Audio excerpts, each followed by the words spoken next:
about the book of Hebrews. Yeah, great. So pretty much the book of Hebrews is written by Paul in the late 60s, 80s, right?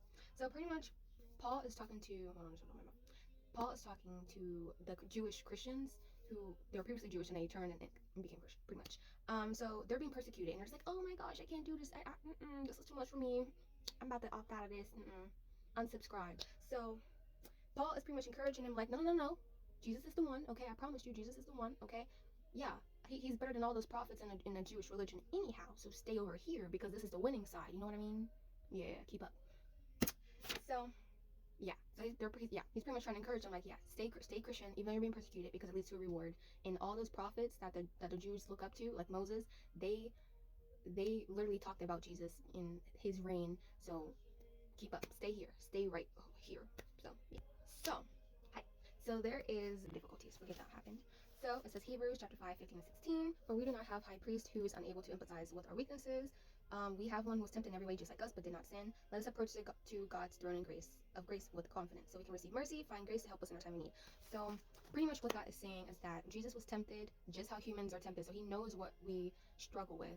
And that's why he encourages us to go to him so that we can receive mercy, because he's like, yo, I was tempted with the same stuff, but I surpassed it. Just like how you would go to a tutor, because the tutor, like, you're struggling with math, right? And you go to a tutor, you're going to a math tutor because they surpassed all of that, and you're struggling with math, you're going to them to help you with it because they overcame their struggle with math. So because they can do math and you can't, so you go there. So just like how we sin, we go to Jesus to help us out with it, and we can go to him with confidence because he'll show us mercy because he knows what we are going through because he lived a human life just like us.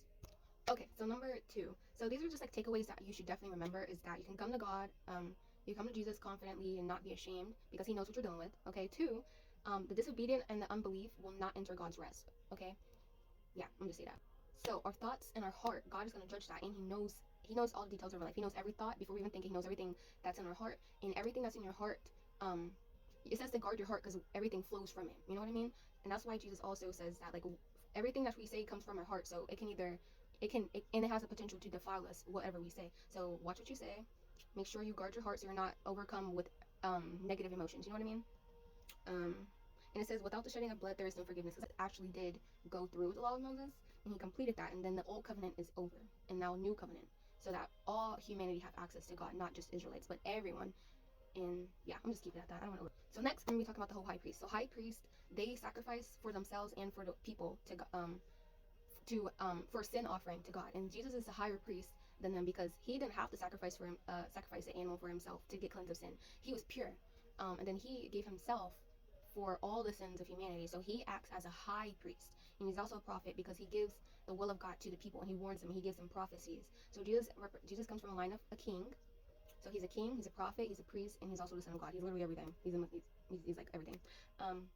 So pretty much like part 2 of Hebrews is talking about how yeah, high priest, cosmic just.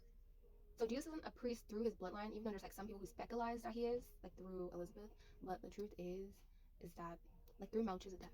See, Melchizedek was, his name meant he was a king of Salem, and he also was called the king of peace and the king of righteousness. And I believe that that is a different, like, visitation of Jesus, but I don't know for a fact. It's just a theory that it might be him because Jesus says, "Before Abraham was, I am." Like, yeah, that's proving his divinity.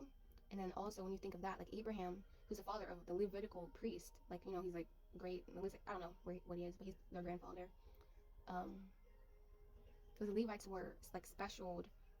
They were priests. They were a priest bloodline that was passed down from father to son. Um, and they had to collect a tenth of money like from the people.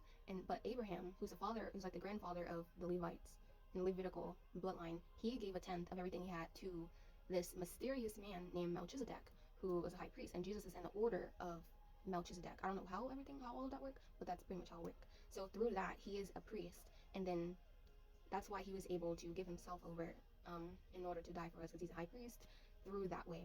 And then also he didn't, because like I was talking to somebody, I had a discussion with them, and they was just like, well, not everything is about the Bible, because like even Jesus, he was here for a while. You think he was only just doing his mission? I'm just like, well, first of all, yeah, he was here because in Jewish law, the mature age was 30 in order to become a rabbi. That's the only reason why he stayed around for that long, until like around 30. Then he started his ministry, and then he taught, and then he died at 33 years old because he didn't come here to live here forever, you know. So that was just that. But yeah, so these are just like cleansing rituals. Like the cleansing rituals that they did back then was they used blood and ashes of a heifer to make someone who's unclean, to make them clean.